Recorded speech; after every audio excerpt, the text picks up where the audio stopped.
Hello students, आपके अपने YouTube channel total accountancy पर एक बार फिर स्वागत है। और आज हम लोग डिस्कस करने वाले हैं बीकॉम मेन एनुअल एग्जामिनेशन 2023 का कॉमर्स का कॉरपोरेट अकाउंटिंग का पेपर। ठीक है, तो ये जो आपके सामने है बीकॉम थर्ड ईयर का पेपर है और इस पेपर का जो एग्ज़ाम हुआ था वो 2023 का ये पेपर है। सब्जेक्ट है कॉरपोरेट अकाउंटिंग, जिसका पेपर कोड है C301। तो इसके अंदर हम लोग ना 1 से लेकर के 50 क्वेश्चन सोल्व करेंगे और देखेंगे किसका क्या आंसर है। ठीक है, तो ये आपका 100 नंबर का है और इसके अंदर 100 ही क्वेश्चन है। तो चलिए देखते हैं जैसे क्वेश्चन नंबर 1 में क्या आया था। देखिए, अगर हम लोग बात करें क्वेश्चन नंबर 1 की कि क्वेश्चन नंबर 1 का क्या पूछा गया था, तो ये पूछा गया था कि सूत्रधारी कंपनी बनने के लिए कम से कम उसके पास कितने शेयर होने चाहिए। तो इसका जो राइट आंसर है वो क्या है, 50% से अधिक। जिसके पास 50% से अधिक शेयर होंगे वो क्या बन जाएगी, सूत्रधारी कंपनी। उसके बाद क्वेश्चन नंबर 2 क्या था, अगर हम लोग देखिए क्वेश्चन नंबर 2 में क्या दिया हुआ है, किस लेखांकन प्रमाप में वित्तीय विवरणों के सामूहिकरण, ठीक है, समूहीकरण की कार्यविधि स्पष्ट की गई है। तो वो है accounting standard 1। Accounting standard 1 apply होगा कहाँ पे, प्रिपेयरिंग कंसोलिडेटेड फाइनेंशियल स्टेटमेंट। उसके बाद क्वेश्चन नंबर 3 देखिए, क्वेश्चन नंबर 3 में क्या बताया गया, अंशों की प्राप्ति की लागत का समता मूल्य पर आधिक्य क्या कहलाता है, यानी कि एक्सेस कॉस्ट ज़्यादा है किसकी, कॉस्ट ऑफ इक्विजिशन। ठीक है, cost of acquisition share over value of equity. तो ये क्या बनेगा अपना कैपिटल रिजर्व। उसके बाद सहायक कंपनी की संपत्ति एवं दायित्वों के प्रमूल्यांकन पर जो लाभ होता है वो किस नेचर का होगा। तो जो सहायक कंपनी की संपत्ति और दायित्व का जो पुनर्मूल्यांकन होगा, रिवैल्यूएशन होगी, वो होगा अपना कैपिटल प्रॉफिट। आप मुझे कमेंट करके बताइएगा कि अगर कोई भी आंसर मेरे से गलत हो जाए, ठीक है, आपका कोई भी सुझाव है, कोई भी कमेंट है तो आप मुझे करके बताइएगा कमेंट करके क्या है। कोई भी आंसर अगर गलत हो, ठीक है, तो आप मुझे कमेंट करके बताइएगा। Which part of unrealise profit is adjusted. ठीक है, कौन सा पार्ट है जो अनरियलाइज प्रॉफिट का जिससे हम लोगों को एडजस्ट करना पड़ता है, तो होल्डिंग कंपनी। ठीक है, उसके बाद इसका जो आंसर है क्वेश्चन नंबर 6 का ए, कंपनी बी कंपनी के 55% अंश खरीदती है, तो ए क्या कहलाएगी, ए कहलाएगी होल्डिंग कंपनी। ठीक है, होल्डिंग कंपनी या फिर सूत्रधारी कंपनी। उसके बाद चलते हैं क्वेश्चन नंबर 7 में। देखिए क्वेश्चन नंबर जो 7 है ये अपना एक न्यूमेरिकल है। न्यूमेरिकल में क्या है कि एक्स लिमिटेड ने, ठीक है, क्या दिया हुआ है कि एक्स लिमिटेड ने 100 रुपये प्रति अंश की दर से कितने अंश परचेज किए हैं, 10,000 अंशों का निर्गमन किया। 90% का उसने अंडर राइटिंग करा लिया। देखिए 10,000 का 90% कितना आएगा, 9,000। उसने मेमर्स ब्रोकर को पकड़ा कि भाई तुम मेरे शेयर सेल करा दो, हम तुम्हें क्या देंगे, 1% कमीशन। और जो एप्लीकेशन रिसीव हुई है वो 8,000 आवेदन प्राप्त हुए हैं, उनका आवंटन कर दिया गया। तो क्या बताना है कि भाई 8,000 तो बिक गए हैं, जो ये अंडर राइटर्स है इसे और कितने बिकवाने पड़ेंगे। तो देखिए यहाँ पे समझिए टोटल कितने हैं, टोटल 10,000 हैं। अंडर राइटर्स कितने सेल कराएगा, 90%, 9,000। 10% कंपनी 1,000 खुद सेल करेगी। टोटल एप्लीकेशन कितनी रिसीव हुई हैं, 8,000। इसमें ये तो नहीं बताया कि 8,000 के अंदर अंडर राइटर के कितने हैं और कंपनी कितने हैं। तो हम लोग क्या ले रहे हैं कि ये सारे मिला करके हैं, कंपनी के भी हैं इसके अंदर और अंडर राइटर के भी हैं। टोटल मिला के सिर्फ 8,000 सेल हुए हैं, इसमें से 1,000 माइनस कर दो कंपनी के, रह गए कितने, 7,000। तो 7,000, ठीक है, ये मान के चलेंगे कि 7,000 किसके हैं, ये अंडर राइटर ने सेल कराए हैं। उसे कराने कितने थे, 9, 7 उसने सेल करा दिए, तो और कितने सेल कराने पड़ेंगे उसे, 2,000। ठीक है, तो इस तरह से इसका आंसर होगा। उसके बाद चलते हैं क्वेश्चन नंबर 8। क्वेश्चन नंबर 8 में देखिए एक कंपनी की अंश पूंजी में होते हैं, यानी कि जो कंपनी की शेयर कैपिटल उसमें क्या क्या होता है, प्रेफरेंस एंड इक्विटी शेयर। उसके बाद क्वेश्चन नंबर 9 कह रहा है शेयर अलॉटमेंट अकाउंट। ठीक है, इसका क्या नेचर है, तो ये है अपना पर्सनल अकाउंट। उसके बाद क्वेश्चन नंबर 10 में क्या पूछा हुआ है, according to companies act 2013 share can be issue. देखिए जो शेयर है उसे कौन कौन सी वैल्यू पे इशू किया जा सकता है, तो उसे एट पार पे इशू किया जा सकता है, एट प्रीमियम पे, डिस्काउंट पे कभी भी इशू नहीं किया जा सकता। इसलिए तीनों आंसर गलत हैं, सिर्फ फर्स्ट वाला सही है क्योंकि बाकी में डिस्काउंट है। उसके बाद क्वेश्चन नंबर 11। क्वेश्चन नंबर 11 में देखिए क्या है, ना मांगी गई राशि के उस भाग को क्या कहते हैं जो हम लोग फ्यूचर में ठीक है, जिसकी डिमांड करते हैं सिर्फ कंपनी के समापन के समय, तो उसे कहते हैं रिजर्व कैपिटल। रिजर्व कैपिटल वो पार्ट है कैपिटल का जिसे कंपनी के लिक्विडेशन के समय, समापन के समय ही, ठीक है, मांगा जा सकता है। उसके बाद क्वेश्चन नंबर 12, देखिए क्वेश्चन नंबर 12 क्या है। According to table F amount of call should not exit, कह रहा है कि तालिका ऐप के अनुसार जो याचना की राशि है वो अंकित मूल्य के कितनी से अधिक नहीं हो सकती। तो याचना की राशि जो है फर्स्ट चैप्टर में दिया हुआ था, ये हमारा 25% से अधिक नहीं हो सकती। उसके बाद कह रहा है एक व्यक्ति कंपनी किसे कहते हैं, ओपीसी मतलब 1 पर्सन कंपनी जिसमें केवल एक ही मेंबर हो, तो राइट आंसर सी। उसके बाद है question number 14, company can not issue, company क्या इशू नहीं कर सकती। तो कंपनी क्या इशू नहीं कर सकती है, इरिडीमेबल प्रेफरेंस शेयर इशू नहीं कर सकती। उसके बाद क्वेश्चन नंबर 15, जब प्रवर्तकों को उनकी सेवाओं के लिए अंश निर्गमित किए जाते हैं तो कौन सा खाता डेबिट होगा। ठीक है, तो काफ़ी बच्चों को बता दिया गया था कि गुडविल अकाउंट डेबिट होगा। ठीक है, जब शेयर हम लोग इशू करते हैं किसी प्रमोटर्स को देयर सर्विस के लिए तो कौन सा अकाउंट डेबिट होगा, गुडविल। अब देखते हैं आयो जो हमारा यूनिवर्सिटी है वो इसका क्या आंसर देगी। अगर हम लोग सीबीएसई में देखें तो सीबीएसई में यहाँ पर प्रिलिमिनरी एक्सपेंसेस को डेबिट करते हैं। ठीक है, अगर आप सीबीएसई की बुक देखेंगे तो प्रिलिमिनरी एक्सपेंसेस को भी डेबिट किया जाता है, लेकिन अगर हम लोग बीकॉम की बुकें देखें तो वहाँ पे गुडविल अकाउंट को डेबिट किया जाता है। ठीक है, चलिए उसके बाद है क्वेश्चन नंबर 19 में देखिए क्या पूछा गया, मैक्सिमम रेट ऑफ प्रीमियम। ठीक है, प्रीमियम कितना ले सकती है कोई कंपनी अपने शेयर पे, तो उसकी कोई भी सीमा नहीं है। उसके बाद क्वेश्चन नंबर 20 में देखिए क्या है कि कंपनी 5000 अंशों के आवेदन के लिए आवेदन आमंत्रित हुए, कितने के लिए, 5000 रुपये, 5000 एप्लीकेशन रिसीव हुई हैं, 6000 अंशों के लिए आवेदन प्राप्त हुए। ठीक है, सॉरी यहाँ पे देखिए क्या है कि कंपनी ने इनवाइट किया है पब्लिक को कि हम लोग 5000 शेयर इशू करना चाह रहे हैं, लेकिन एप्लीकेशन जो रिसीव हुई हैं वो 6000 के लिए हुई हैं। तो कंपनी ने क्या किया है, प्रोराटा किया है। ठीक है, क्या किया है, प्रोराटा बेसिस। तो श्याम ने अप्लाइड किया था कितने शेयर के लिए, 360 के लिए, तो उसे कितने शेयर एलोटेड होंगे ये बताना है इस क्वेश्चन के अंदर। देखिए बहुत सिंपल सी बात है, समझने की बात है। अब कंपनी को कितने देने हैं, 5000, मांगने वाले कितने हैं, 6000 के आगे हैं। तो एक श्याम है, श्याम ने कितने के लिए अप्लाई किया है, 360 के लिए। तो बताइए कंपनी उसे कम देगी कि ज़्यादा।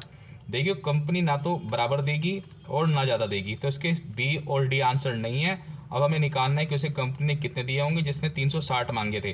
तो एलोटेड कैसे निकलेगा, 360 को मल्टीप्लाई करेंगे जितने कंपनी अलॉट करना चाह रही है, अलॉट से मल्टीप्लाई करेंगे और जो टोटल अप्लाइड है 6000 उससे डिवाइड करेंगे, तो हमारा जो आंसर निकल के आएगा वो निकल के आएगा 300। ठीक है, 300। उसके बाद क्वेश्चन नंबर 21, देखिए क्वेश्चन नंबर 21 में क्या पूछा गया है। क्वेश्चन नंबर 21 के अंदर पूछा गया है कि यदि 10 रुपये के एक अंश है जिस पर 8 रुपये मांगे गए हैं, 6 रुपये हमें मिल गए हैं, तो और उन्हें हमने क्या कर लिया, फॉरफिटेड, तो शेयर कैपिटल अकाउंट कितने अमाउंट से डेबिट होगा, तो कितने अमाउंट से होगा, जो भी कॉल्ड अप है। आप ये देखिए इस क्वेश्चन के अंदर कि मांगी कितनी गई है राशि, कितनी राशि मांगी गई है, 8 रुपये, तो 8 रुपये से ही डेबिट होगा। ठीक है, उसके बाद चलते हैं हम लोग क्वेश्चन नंबर 21 में। क्वेश्चन नंबर 21 में क्या है कि इफ़ ए शेयर, ठीक है, कोई शेयर है और 10 रुपये का है, उसे इशू किया गया है प्रीमियम 2 रुपये पे, और कंपनी ने सारा पैसा मंगा लिया, ठीक है, इंक्लूडिंग जो प्रीमियम वगैरह है, तो share capital account should be debited with. देखो मैंने अभी एक पिछले क्वेश्चन में भी यही बताया कि जो भी कॉल्ड अप अमाउंट है, ठीक है, प्रीमियम को छोड़ के अगर हम लोग बात करें शेयर कैपिटल अकाउंट की, तो इसमें सिर्फ और सिर्फ फेस वैल्यू आती है, और फेस वैल्यू भी कौन सी, कॉल्ड अप वाली। ठीक है, प्रीमियम को कभी भी इंक्लूड नहीं करना है, चाहे क्वेश्चन में प्रीमियम रिसीव हो या ना हो, लेकिन शेयर कैपिटल अकाउंट कभी भी, ठीक है, प्रीमियम से डेबिट नहीं होगा। दोनों अगर डेबिट होगा भी तो अलग अलग होंगे। तो यहाँ पे सिर्फ ये देखेंगे 10 रुपये और प्लस ये 12 हमने मांगे थे, लेकिन प्रीमियम को इग्नोर करेंगे तो कितना लेंगे, 10 रुपीज़। तो इसका आंसर कितना होगा, 10। उसके बाद चलते हैं क्वेश्चन नंबर 23 में।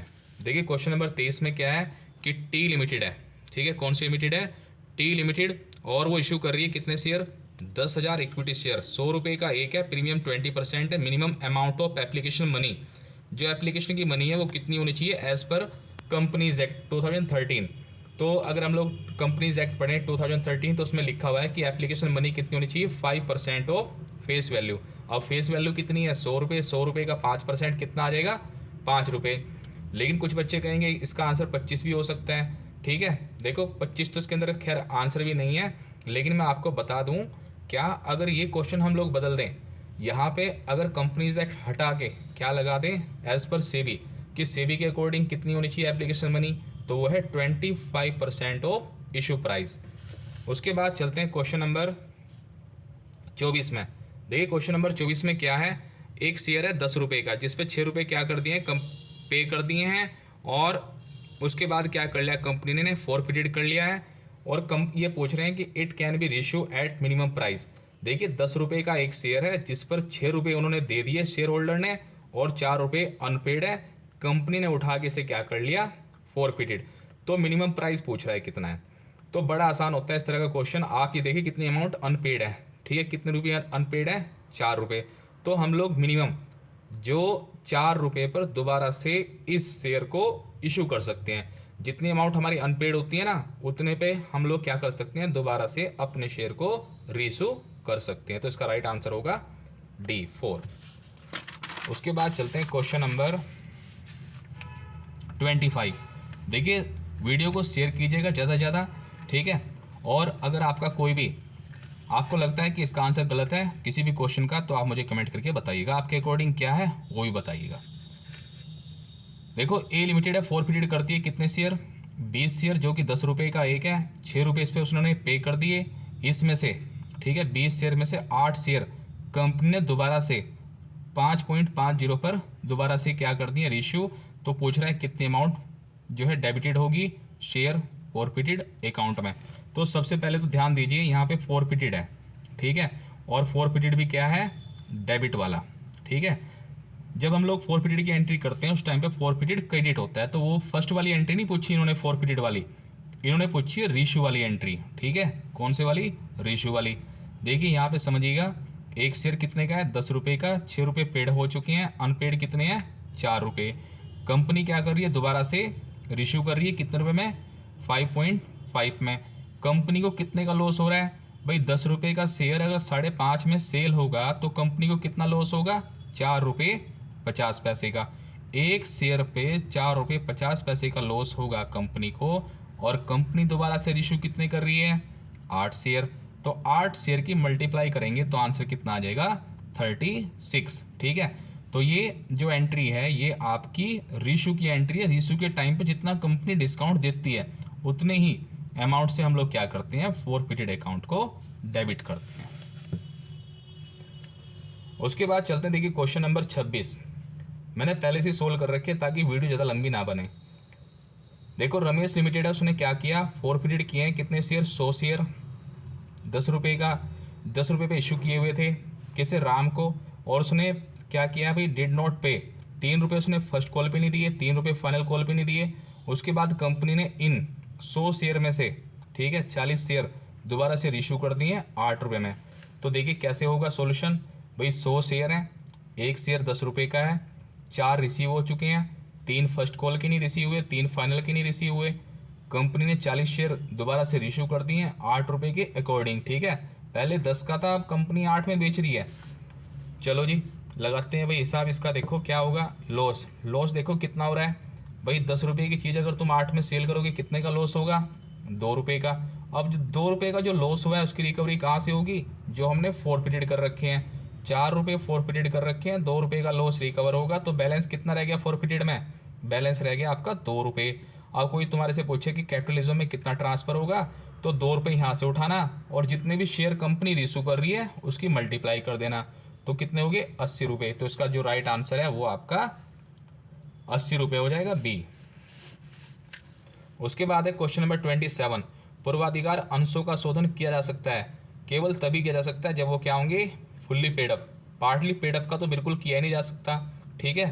तो कब किया जा सकता है, जब वो क्या होंगे, fully paid up. Fully paid up का मतलब ये है जो हमारे प्रेफरेंस शेयर हैं उनकी पूरी अमाउंट हमें रिसीव हो चुकी हो।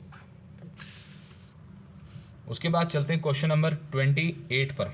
देखिए 28 पे क्या है, निम्न में से किसे ठीक है, सौदे पूर्वाधिकार अंशों के शोधन के लिए प्रयोग नहीं किया जा सकता। जब भी कंपनी क्या करती है, प्रेफरेंस शेयर का रिडम्पशन करेगी तो कभी भी डिवेंचर को इशू नहीं कर सकती। ठीक है, क्या इशू नहीं कर सकती है, डिवेंचर्स को। उसके बाद पूछा है मैक्सिमम पीरियड कितना हो सकता है प्रेफरेंस शेयर का, तो कंपनी अधिनियम 2013 के द्वारा निर्धारित पूर्वाधिकार अंशों के शोधन की जो अधिकतम अवधि है वो 20 वर्ष है। उसके बाद क्वेश्चन नंबर 30 को अगर हम लोग देखें, जिस सीमा तक लाभों में से शोधन किया जाता है एक समान राशि ट्रांसफर कर देनी चाहिए, कहाँ पे, कैपिटल रिडम्पशन रिजर्व अकाउंट में। आई होप कि आपको क्वेश्चन समझ में आ रहे होंगे कि किस तरह से क्वेश्चन का आंसर देना है और किस तरह से आप लोग आंसर दे करके आए होंगे। ठीक है, तो चलिए उसके बाद देखते हैं क्वेश्चन नंबर 31। क्वेश्चन नंबर 31 में क्या है, capital redemption reserve can be utilise for.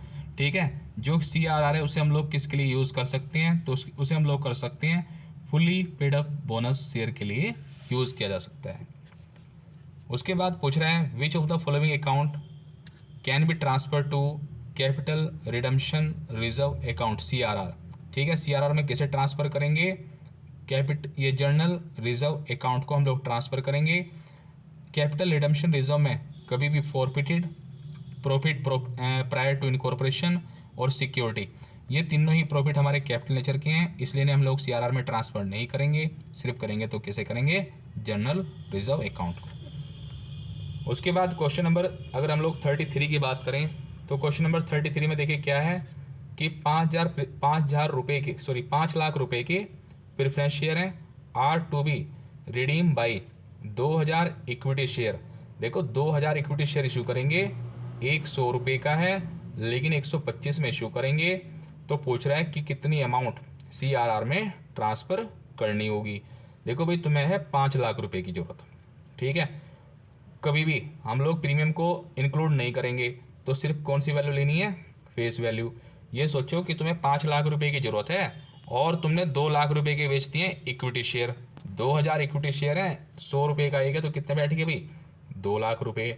ठीक है, तो 2 लाख तो तुम्हारे से यहाँ से आ जाएंगे, कहाँ से, इक्विटी शेयर से। अब तुम्हें कितने की ज़रूरत है, 3 लाख रुपए की, तो इसका जो राइट आंसर होना चाहिए वो कितना होना चाहिए, 3 लाख। ठीक है, चलिए उसके बाद चलते हैं क्वेश्चन नंबर 34 में।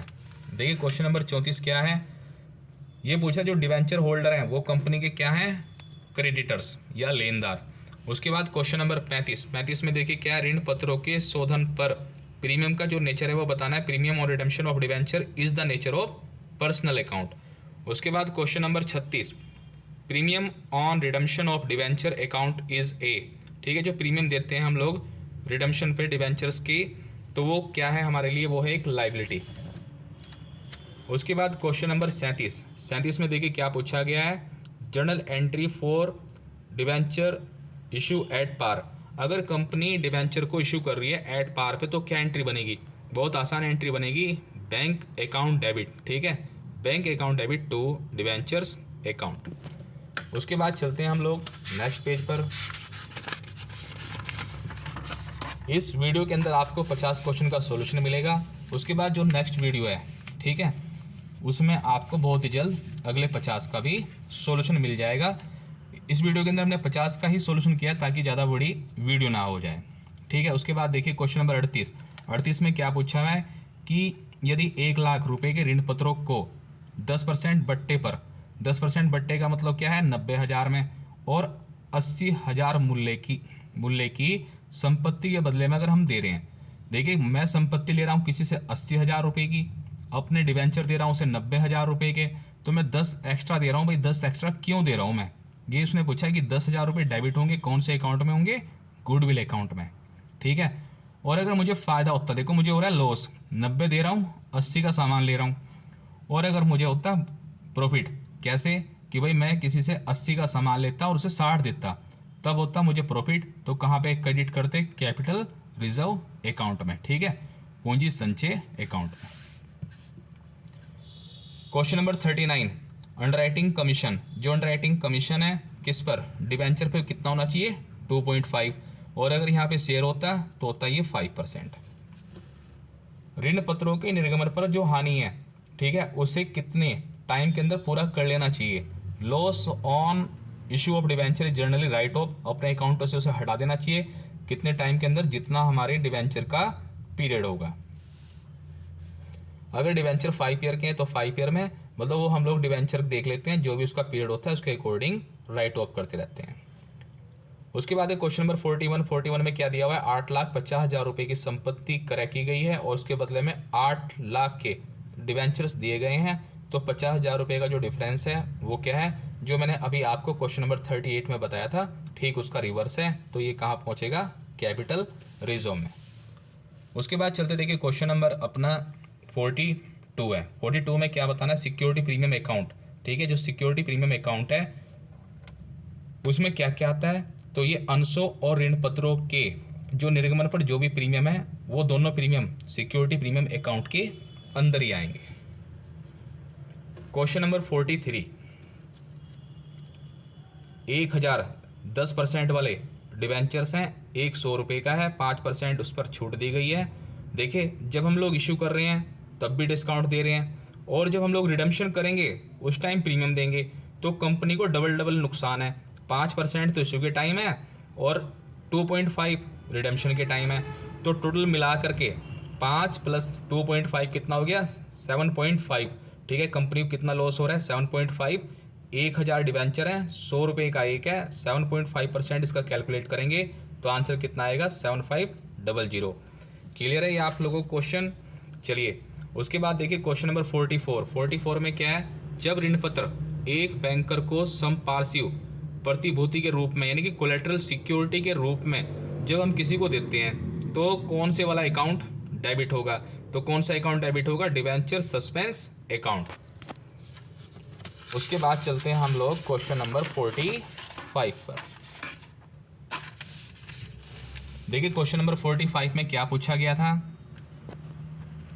Unless right of return of the loss on issue of debenture is so. ये कह रहा है जब तक अपलिखित नहीं कर दिया जाता, जो ऋण पत्रों के निर्गमन पर जो हानियों से कहाँ दिखलाएंगे? तो उसे दिखलाएंगे, ठीक है, असेट साइड में बैलेंस शीट की। उसके बाद है क्वेश्चन नंबर 46, ऋण पत्रों के निर्गमन पर जो हानि है वो किस नेचर की है? तो वो है अपना कैपिटल नेचर। उसके बाद क्वेश्चन नंबर 47 में क्या पूछा हुआ है कि कंपनी अधिनियम 2013 की अनुसूची 3 के अनुसार ऋण पत्रों को कंपनी के चिट्ठे में कौन से हेड में दिखलाएंगे? तो वो होगा अपना non current liabilities.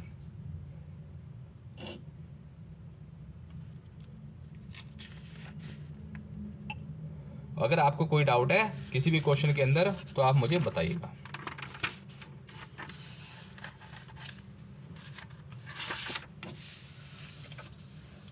Question number 48, देखिए 48 में क्या है? According to section 52 of the companies act 2013, amount in the security premium account can not be use for the purpose. किस पर्पज़ के लिए इसे यूज़ नहीं किया जा सकता? तो इसे हम लोग सभी पर्पज़ के लिए यूज़ कर सकते हैं, छोड़ करके कौन से वाला?